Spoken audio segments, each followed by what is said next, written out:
Hi, it's Gadget UK here again. Just looking at a C64 bread bin. Needs a bit of a clean, like a whole lot of these do really for the age of them. It's not being looked after and stored in sheds and things like that and attics. But anyway, this one's given a black screen, as you can see, getting nothing with the Diagnostics cart at all. Now to me that says a few different things, you know. Could be a power thing, could be a clock thing, could be a CPU. And the supporting bits that sort of hang around the CPU. I mean, there's other things as well. Vic chip can give you this behaviour of a black screen, but you know, in terms of just thinking about, you know, let's assume the Vic chip's okay, and something else has gone wrong further down the line, then yeah, CPU, PLA, because your PLA does all your address decoding in order to switch access to various things at various points in time, including the different types of ROM. So you know, you've got basic ROM, call it kernel ROM and a character ROM. I've left this on for sort of 10 minutes now just to see if I can get it to warm up. That chip there is getting pretty hot actually. Not red hot so you can't touch it, but it's pretty warm. So what's that? 901226. I need to check which that is. I can never remember which order these are. That middle one is also pretty warm. In fact, all three of them are pretty warm, but that's probably to be expected because it's been on.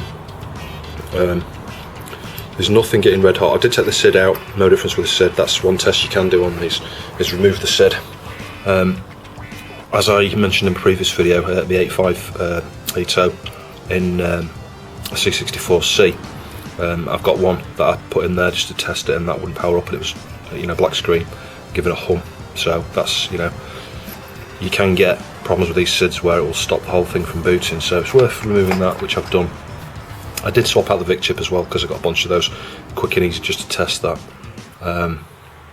Interesting, this revision, it's got some different chips here, and I guess looking at these, this is one of the very early revisions, newer than the one I actually plan on keeping myself, the very first one I did.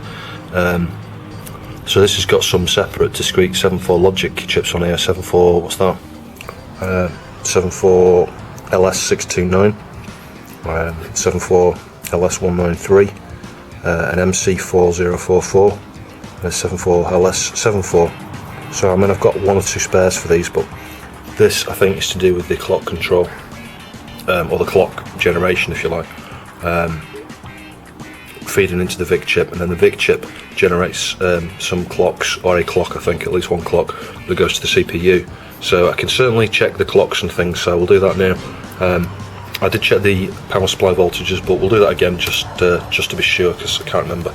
I did look at this yesterday lunchtime, but no, I've got my meter. So hopefully you can see that. Voltage DC, black to ground. And you've got to be careful. I mentioned on the annotations for one of my early videos on C64s, when you're measuring these voltages, be bloody careful not to short. Don't slip off the pin, because you've got an input pin there on that side. I'll show you the voltage on that. 19 volts, and the middle pin is your common ground, and the right pin is your voltage out of the regulator. So you can see that's the 12 volt regulator, and it's got, let's say, 19 volts coming in. Last thing you want to do is short 19 volts to ground, or worse, you know, maybe the 12 volt to ground or something. You might blow something, you probably blow the fuse. Well, you will blow the fuse, but you potentially, you know, you could damage something, so just be really careful. Same with the 5 volt. So let's do this 5 volt regulator now. I think this is a 740, I forget the numbers of these, 7805 is it? 7805. A bit of a senior moment there for a minute, so let's check the input. I'll be careful I don't short these out, it's hard at the angle I'm at here. Yeah, you can see 10.3 volts here, and that's pretty warm, that bloody heatsink. But that's no surprise, because it's drawing, there's more current going through the 5 volt line than there is the 12 volt line, and that's why the heatsink isn't screwed down on the 12 volt one. So there you go, 4.97. So we know we're getting the right voltages in.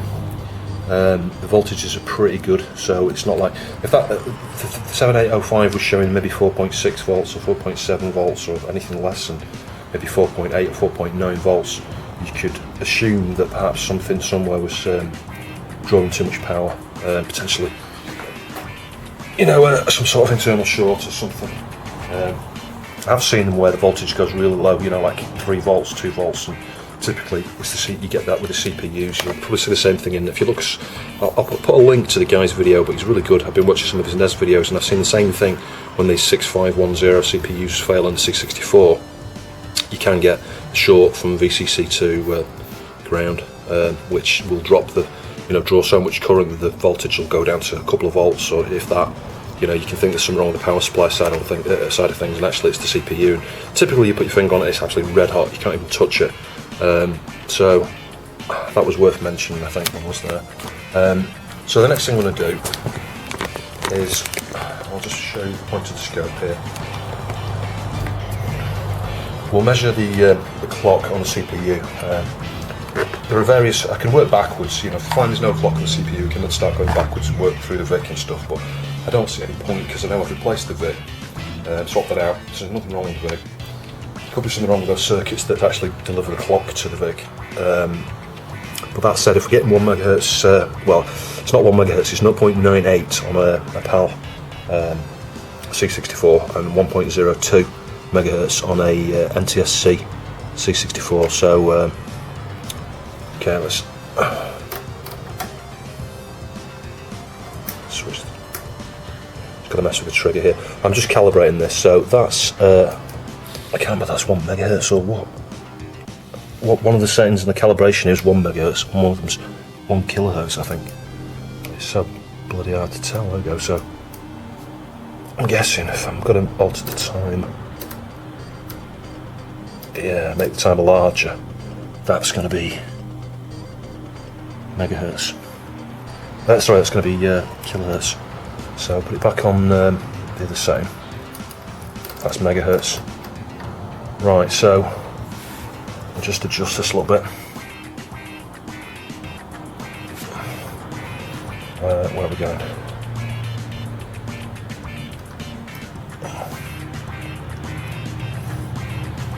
Can't find the bloody X-Boss. It's that long since I've used this.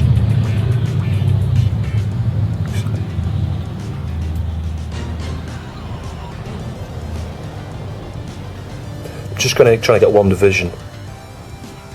Or 2 divisions in each direction. There we go. There we go. That's about right. So we got 1 MHz there, and the voltage is 2 volts. So I probably need to lower the voltage a bit before I can add this to pin 1 of the CPU. See what we're getting. There you go. So yeah, obviously the amplitude's a bit higher there. The voltage, but that's to be expected. I would say that's probably about I don't know, actually. Looks like the frequency might not be quite right to me, but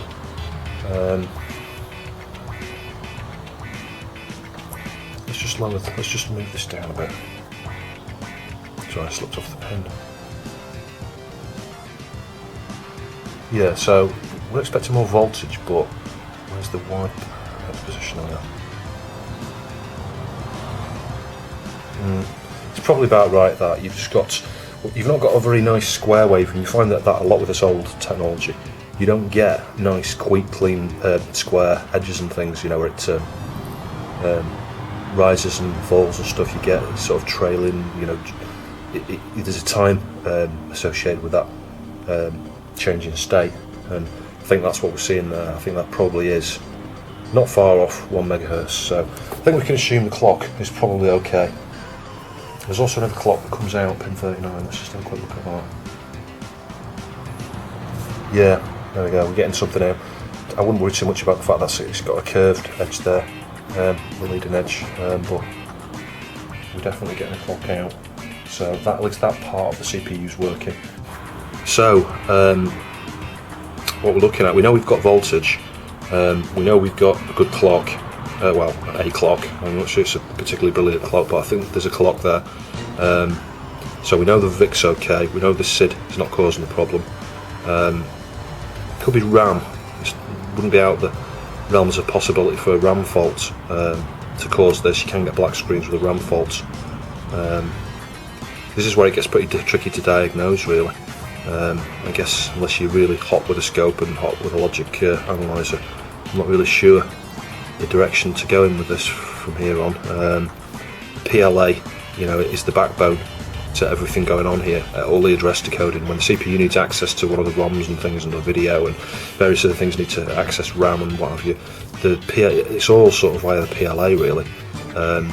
That does your address decoding. You know, it contains your memory map effectively. So if something goes wrong with that, this is what you get. You know, it's game over. So I wonder if I should just socket that. I think I'd like to do that anyway, and I'll tell you why, because I've got a spare PLA that I want to test. Well, it's not really going to be a good test, is it, if I put a socket on there and I find it's still got a black screen. I still won't know whether the PLA was the fault or not, but nevertheless I think I might do that. I might just socket that anyway. You never know, we could just hit it first time. I do know that one of the most common faults with black screen, after you've checked your power, you know, because the fuse will cause a black screen on these, the most common thing usually next in line is the PLA, and then you're probably into the realms of CPU and RAM,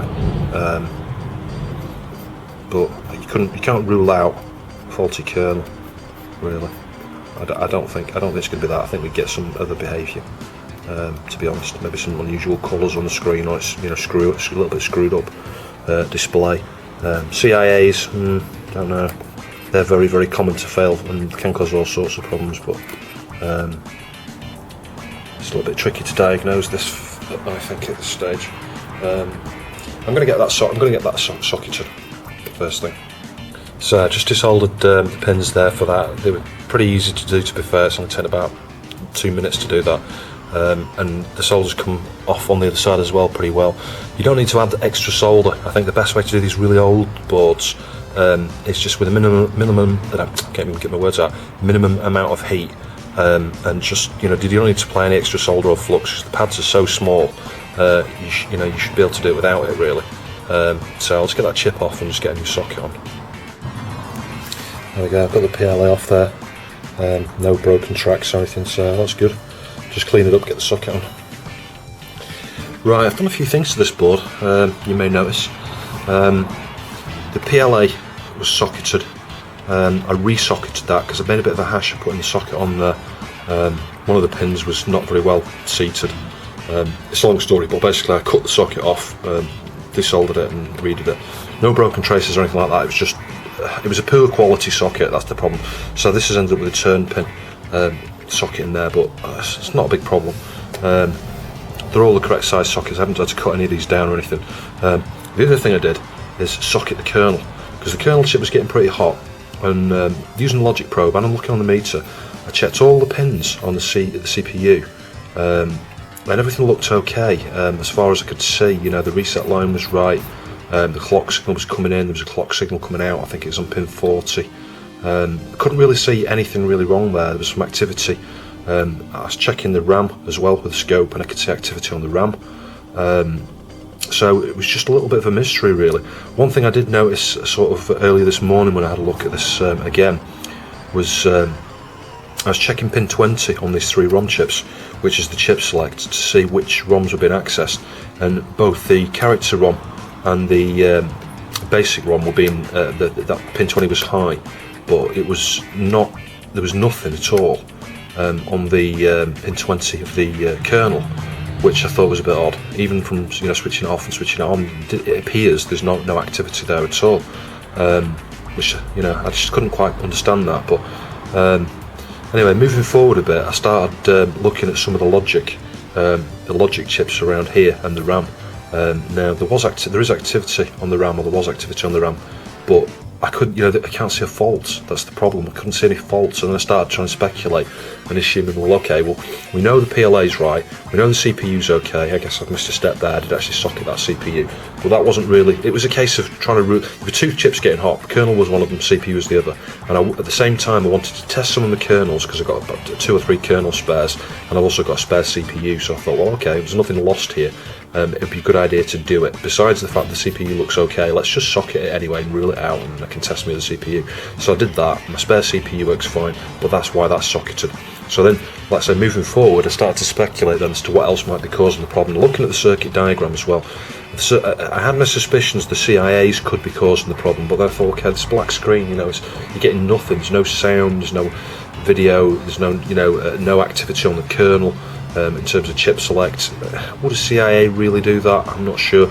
Looking at the schematics, I couldn't see a relationship there that would perhaps cause that, unless potentially they're putting absolute crap out to the bus of their own accord, but they were not getting warm.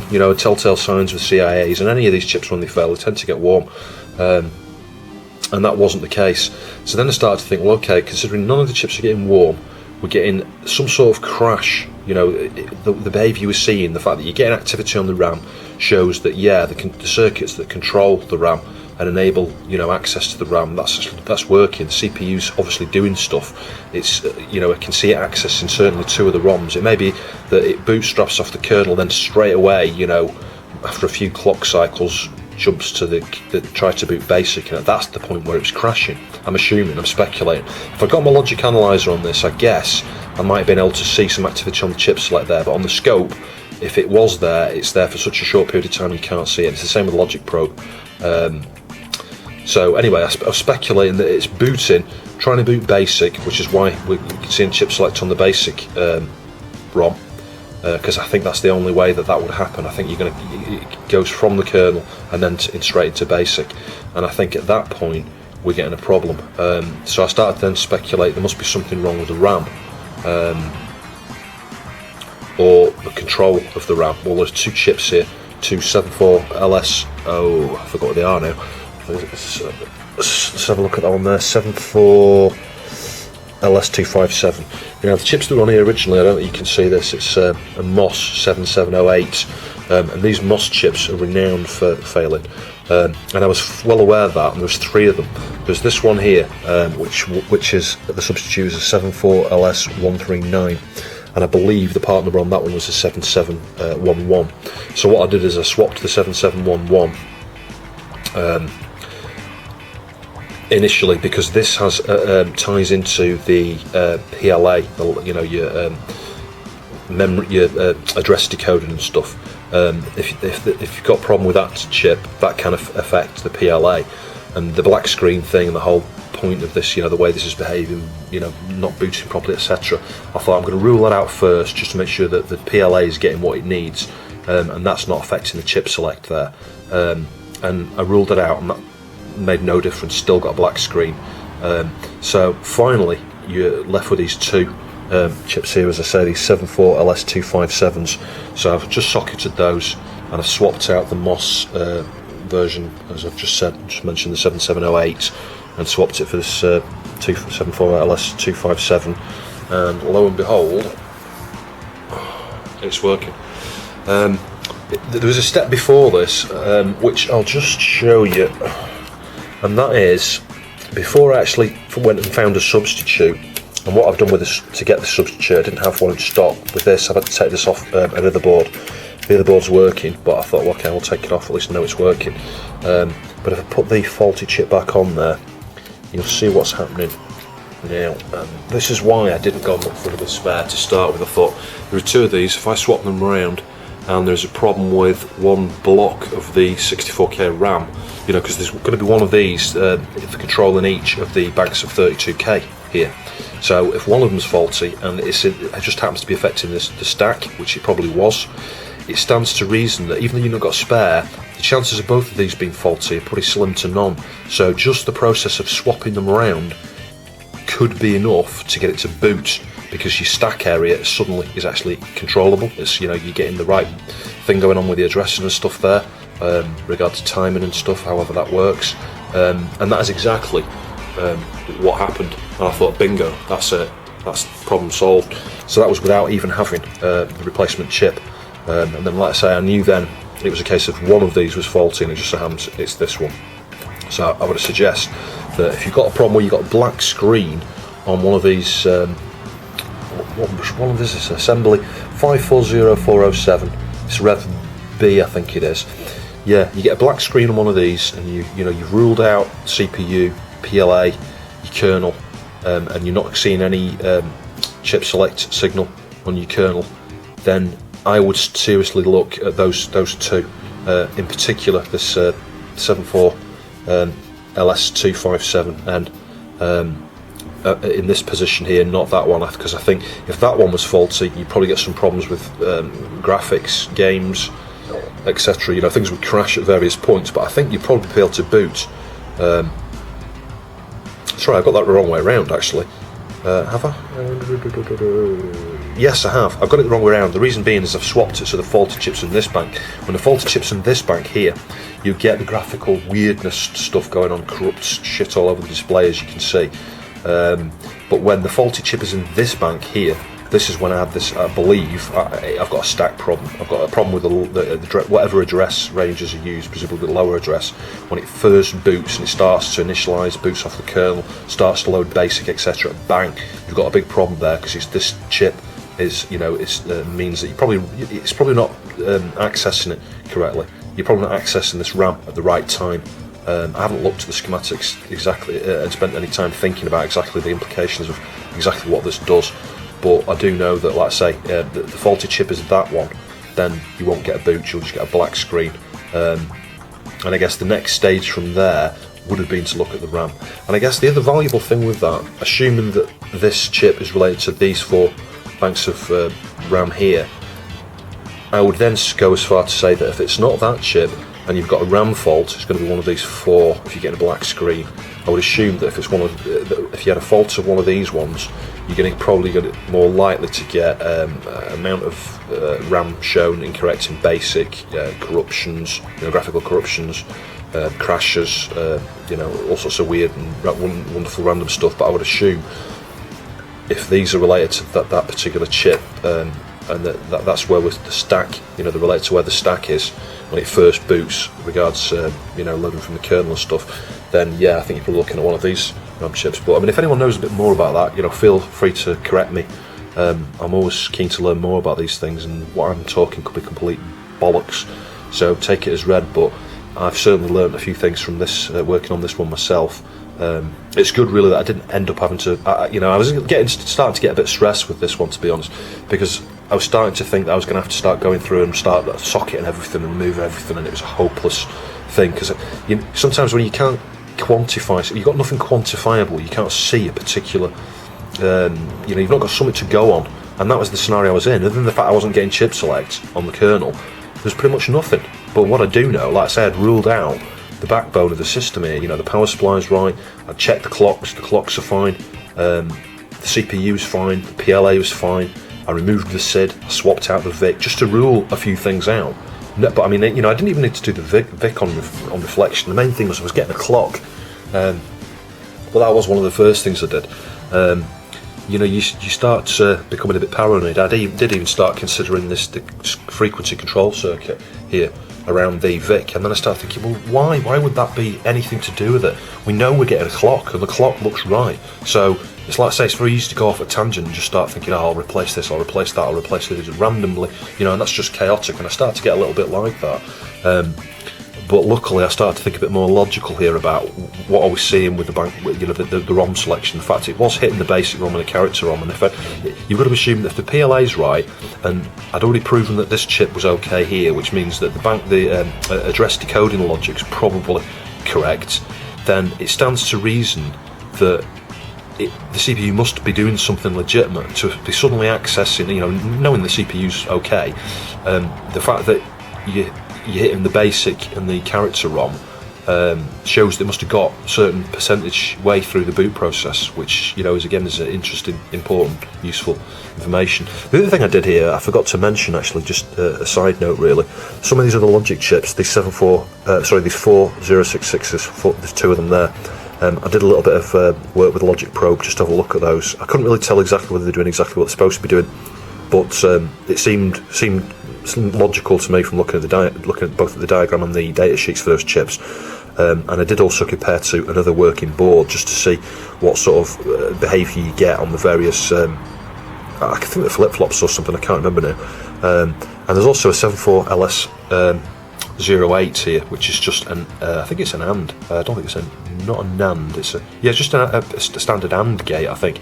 So that was pretty easy to check. But again, I did that just to rule it out. And you know, there's not very much left. You know, when I think about it, there's very few other things to check. You know, you got this 373 here. yeah, I'm not. That's not going to be it. There are other problems that causes, and they're quite well documented. But I doubt that would be it. The previous video we covered the colour RAM, so yeah, it's not going to be the colour RAM. It could be. I did have in the back of my mind thinking, well, if that last colour RAM on the C64C was causing problems with addressing, you know, certainly causing the PLA stuff to go skew if on the diagnostic side of things, I started to question, I wonder if that's catastrophically failed completely, where you've got to it is putting complete crap out sort of all the time. That did cross my mind, but then I checked on the logic probe again, and I thought, well, it looks okay. It's not like I've got any highs, you know, constant highs and things going on there. Yeah, I guess the last thing really was these couple of chips down here.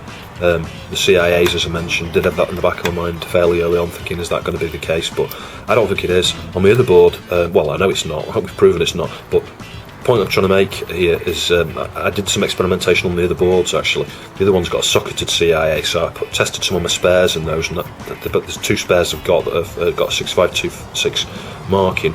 Both work fine.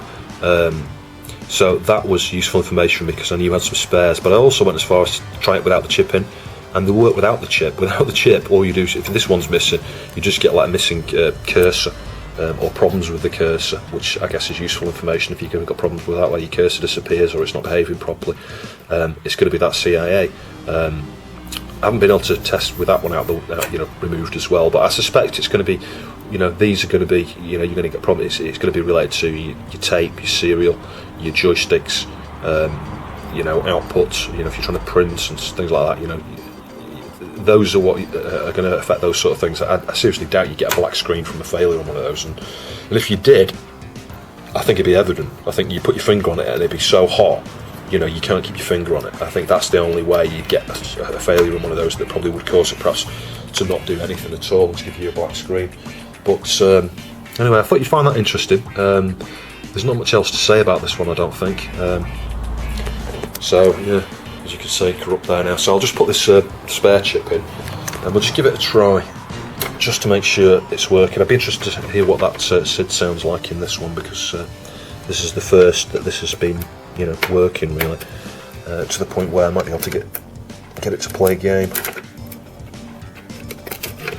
I might just try a cart first. Actually, we'll plug my Navy Seals cart in, because it's quick and easy rather than having to wait to boot and stuff. Just as a quick test. So let's get Navy Seals in that. Get keyboard connected.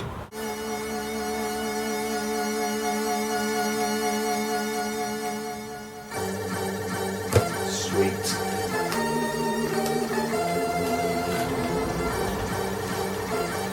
Let's have music. Let's give that a go.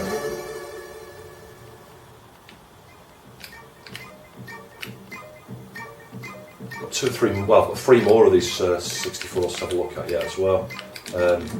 It's one of those things, I didn't really think about it before I got these,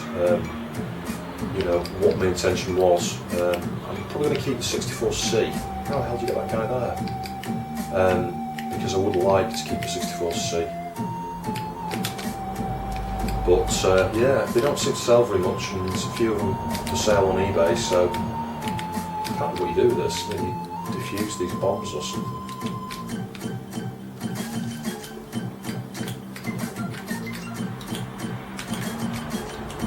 Yeah, I mean they're useful to keep spares, but there's no way I'm keeping 5 or 4 additional C64s as spares. I can't jump and shoot, that's a bit mad.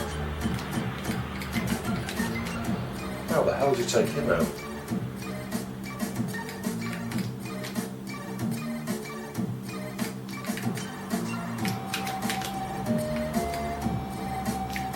Send that guy over there. I'm not sure how to get him.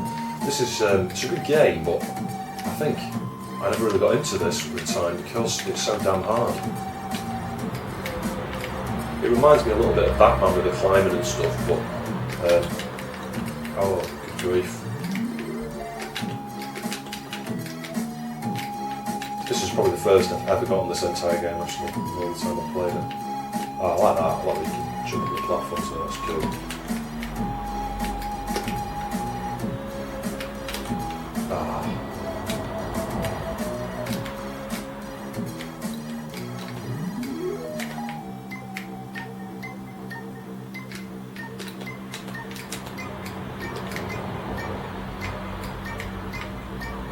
Right, let's give some go on the SD to IEC.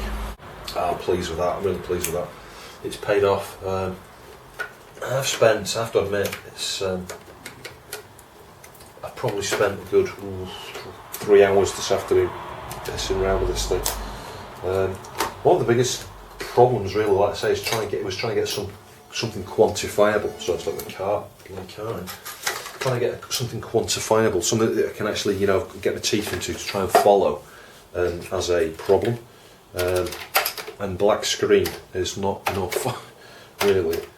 It can point you in certain directions. Like I say, there's certain things you can check, but that's about all you can get out of that sort of problem, really. There's nothing worse than having something like that where you've got a clock and everything seems to be okay. Focus seems a bit too. Just one thing I've noticed with some of these 64s is that the sharpness varies from system to system. I'm not sure if this needs recapping, but this just looks a little bit more blurry than the other one. Let's have a look. Disc folder. I've got another one of these actually that's actually has nothing wrong with it. It's described as blurry, so interesting. I've got the feeling it's the same as this one. You plug it in and it looks a bit like this, where it's not perfectly, it's not mega sharp like the other one is, but at the same time it's not, it's not so blurry that you would actually describe it as being blurry. I mean, if you were selling this C64 now, would you describe this as a blurry C64? That's pretty much going to put anybody off, and it's the same with the other one.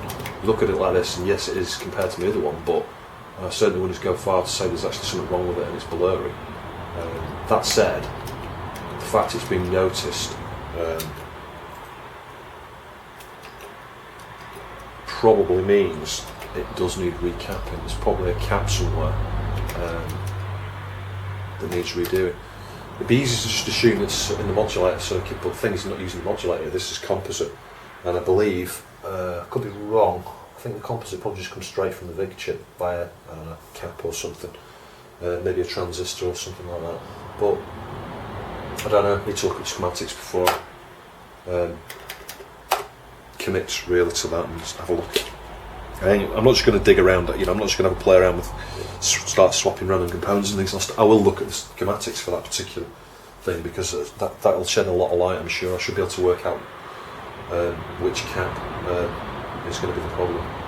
It could well be that inside the modulator, it may well be that the composite is derived from something inside, one of the signals comes out the modulator, I don't know. It'd be unusual to do that. They're usually totally separate things where you get you feed that composite in typically, and it'll then modulate.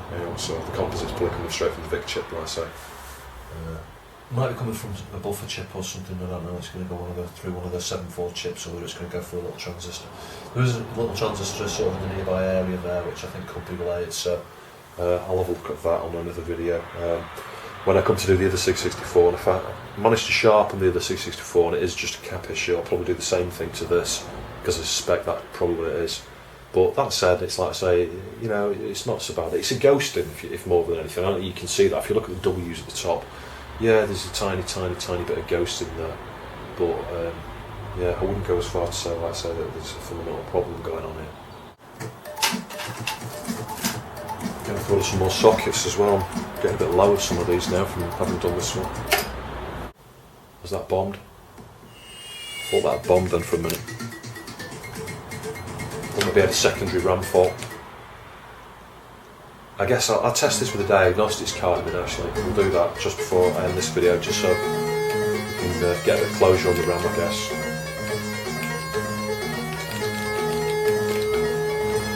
Yeah, it's a good conversion. This is one of the best, certainly the best 8-bit conversion, but I actually prefer this. It's going to sound stupid, but I prefer this to the ST version and the Amiga version. The Amiga version is pretty good. I'm not going to knock it. But yeah, versus all the others, this one is the best. It's got sweet music and it's more playable. It's easier to control and stuff. Some versions I find it really difficult using the grappling arm thing. But this one, I can do quite well on this. Oh shit. Oh, bloody annoying when that happens.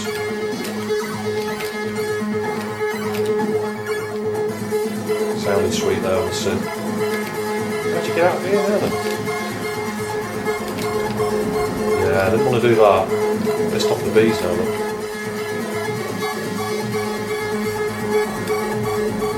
It's cheap, that land over there. I can't believe the bees are still after me. Don't give me a break. Oh well, at least we know that's working, so let me stick the diode card. Yeah, so you can see the ghost a little bit there, so yeah, that needs attention. I've got the feeling that's just a cap. Don't quote me on that. Oh, I hope this RAM test is alright. I really don't want the thought of having to go through those RAM chips, really. Well, there's only 8, they're pretty easy to remove actually on these C64 boards, so I've been pleasantly surprised at how easy it is to get the chips off these. It makes that, I can't believe I mangled that 68,000 on that ST last year. It's hard to believe these C64s are so much easier. Yeah, that's looking fine. All of the same bads there reported that, you know, like say you'll get on a fully working system, it's just the loopbacks, you've got the loopbacks there, you'll start getting proper feedback on the 6526s on the SID. And I think SID's got some I/O, that's why that report's as bad. I think it's pot X and pot Y, stuff for the mouse control stuff. And if you've not got loopbacks there, it'll report the SID as being bad, despite the fact you just heard, you can hear it, it sounds fine. It's a bit of a one of those really, could throw you. You could think there's something wrong with your SID for reading that. Well, no, there isn't. If it sounds right, you know. And there's other things you can do, you know, as I covered when that 64 SID, when I did the SID replacement video. That software I used there, I forget what it's called now, SID test or something, or SID bench I think it is. It's just a bit of basic that someone threw together. You can download it. I'll see if I can put a link to that. I'll put a link to that in this video actually, and I'll go back and add it into the other one, but you can use that just to test the various modes there, you know, sound modes and things, and different filters and stuff for the 3 different channels.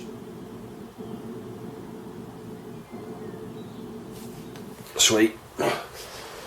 Anyway, thanks for watching. I'll see you soon.